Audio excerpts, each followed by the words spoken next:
ایک صاحب نے ماہ رمضان میں ایک نئی نماز ایجاد کی، ابھی تک پڑھی جا رہی.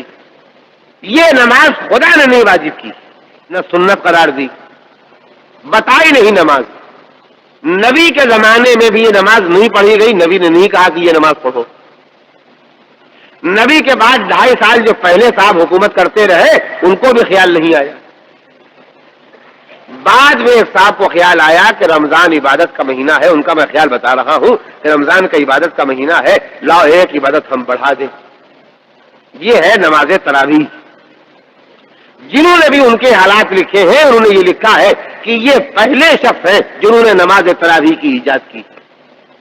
تو عزیزان محترم، تصویر کے دونوں رخ پہچانیے. نبی جب کہہ رہے تھے قلم داواز کاغذ لاؤ، ہم تمہیں ایک ایسی تحریر لکھ دیں جس کے بعد تم گمراہ نہ ہو، تو نبی کا تحریر لکھنے کے لیے کہنا رحمت تھا. اب اگر کسی نے کہا تحریر نہیں چاہیے تو وہ تحریر سے انکار نہیں کر رہا ہے، وہ نبی کی بات کو رحمت نہیں مان رہا ہے. کہ انہی صاحب کو جنہوں نے نبی کو تحریر نہیں لکھنے دی تھی یہ خیال آ گیا کہ رمضان میں ایک نماز بڑھا دے، تراویح ہو گئی، قرآن پڑھا جائے گا، کھڑے کھڑے پڑھا جائے گا. اور دیکھیے ایک عجب بات، واجب نمازوں کا وہ زور نہیں ہوتا ہے جو تراویح کا زور ہوتا ہے. یعنی جو سال بھر نہیں پڑھیں گے واجب نمازیں وہ بھی رمضان میں موجود ہیں. مجھے تو خیر آج تک پتہ بھی نہیں چلا کیسی پڑھی جاتی ہے، اس لیے کہ نہ پڑھی ہے نہ پڑھنے کا ارادہ ہے. اور آپ بھی شاید نہ جانتے ہوں گے، ہم تو نام ہی نام جانتے. لیکن اتنا سنا ہے کہ اس میں زیادہ سے زیادہ قرآن پڑھا جاتا ہے، اور اونچی کوالٹی کی تراویح وہ ہوتی ہے جس میں کم سے کم دن میں قرآن ختم ہو جائے. تو پیچھے والے چپ کھڑے رہتے ہیں اور حافظ صاحب قرآن پڑھتے. تو مجھے بمبئی کا حال تو نہیں معلوم، یہاں تو میں کبھی رمضان میں آیا نہیں، یو پی کا حال جانتا ہوں، وہاں بورڈ لگتے ہیں. یہاں حافظ ریل تراویح پڑھائیں گے. یعنی یہ ان کے قرآن پڑھنے کی اسپیڈ ہے. یہاں کون پڑھائیں گے؟ حافظ راکٹ،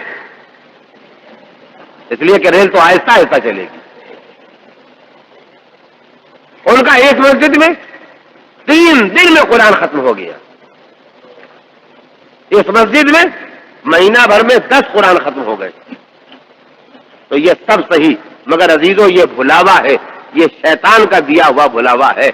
اگر کوئی نماز باقی رہ گئی ہوتی جس کا پڑھوانا خدا اور نبی اور امام کو منظور ہوتا تو خدا اور نبی نے وہ حکم دے دیا ہوتا. تو بس میں نے آپ کے سامنے اپنے بیان کو 2 جملوں کے اندر رکھا ہے کہ سوچ سمجھ کے ایمان لائیے. اور سوچ سمجھ کے ایمان لانے کا مطلب کیا ہے کہ پہلے تو یہ یقین رکھیے کہ جو کچھ دین میں آیا ہے یہ سب رحمت ہے، اس میں سے کوئی چیز ایسی نہیں ہے جو رحمت نہ ہو. اور دوسرا یقین یہ رکھیے کہ جتنی رحمتیں تھیں ساری رحمتیں حضور اپنے ساتھ لے کر کے آئے ہیں. اب کوئی رحمت بچی نہیں ہے جسے کوئی ڈکٹیٹر صاحب پیدا کرے، جسے کوئی عالم پیدا کرے، جسے کوئی مفتی پیدا کرے، جسے کوئی ملا پیدا کرے. اب مذہب میں آپ جتنی ایجادیں کریں گے، مذہب میں کوئی بھی اگر کتنی ایجادیں کرے گا تو اس کے معنی کہ یہ کام نبی سے چھوٹ گیا تھا تم پورا کر رہے ہو، تو پھر وہ رحمتیں لے کے کہاں آئے تھے؟ کچھ رحمتیں آپ لے کے آ رہے ہیں. تو اب اتنی دیر کے سارے بیان کا خلاصہ یہ ہے کہ وما ارسلناک الا رحمۃ للعالمین.